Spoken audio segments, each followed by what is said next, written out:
এটা হচ্ছে আমার ভার্সন 4। তো ভার্সন 4টার অ্যাকচুয়ালি কি রেগুলেটর পাংখাটা খারাপ হয়ে গেছে, তো অনেক টাইমে চেক করার অপশান বোঝা যায় না। তো এখানে আমি এই যে এটা হচ্ছে রেগুলেটর পাংখা এখানে, তো অনেক টাইমে অনেক কিছু চেক করার পরেও হয়তো ধরা পড়ে না, বা সফটওয়্যার মেশিনে লাগিয়েও ধরা পড়ে না।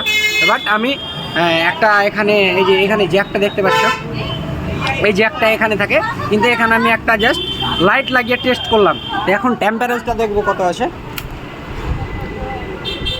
তো টেম্পারেচারটা এখন আছে আমার 98।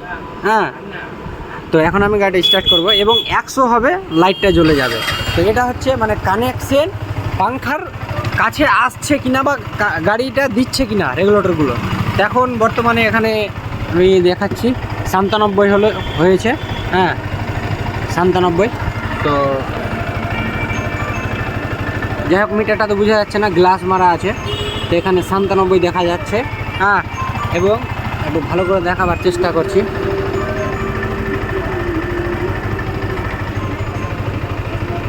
তো এরপরে এই যে এই জায়গাটা আছে, এখানে অটোমেটিক কিন্তু বাল্বটা জ্বলে যাবে। এখন কিন্তু বন্ধ আছে, কোনো কিছু নয়, গাড়ি স্টার্টিং আছে। হ্যাঁ, এখানে অটোমেটিক বাল্বটা জ্বলে যাবে। এখন দেখো অটোমেটিক জ্বলে গেছে।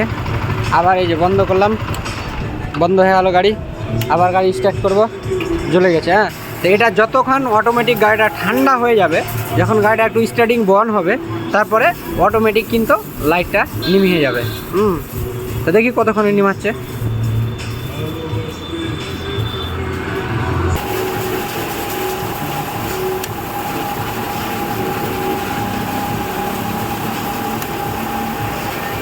আবার স্টার্ট দেবো, আবার কিছুক্ষণ পর কিন্তু জ্বলে যাবে। হ্যাঁ, আবার কিছুক্ষণ পর জ্বলে যাবে। এভাবে কানেকশানটা মানে দেখাবার শর্টকাট উপায়, অনেক টাইমে বোঝা যাচ্ছে না। হ্যাঁ, যে কোথা থেকে প্রবলেমটা আছে, কিন্তু এদিকে সব কিছু ঠিকঠাক আছে। এবং এখানে আমাদের পাংখাটা খারাপ হয়ে গেছে। তো বর্তমানে পাংখাটা লাগাবো এবং তাহলে গাড়িটা হিট হওয়া কমে যাবে।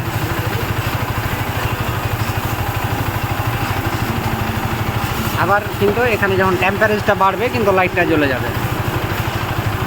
এখন দেখতে পাচ্ছ গাড়িটা স্টার্টিং আছে, গাড়িটা স্টার্ট আছে। 99 হয়ে গেছে। এই তো আবার জ্বলে গেল। তো এই হচ্ছিল আজকের ভিডিও।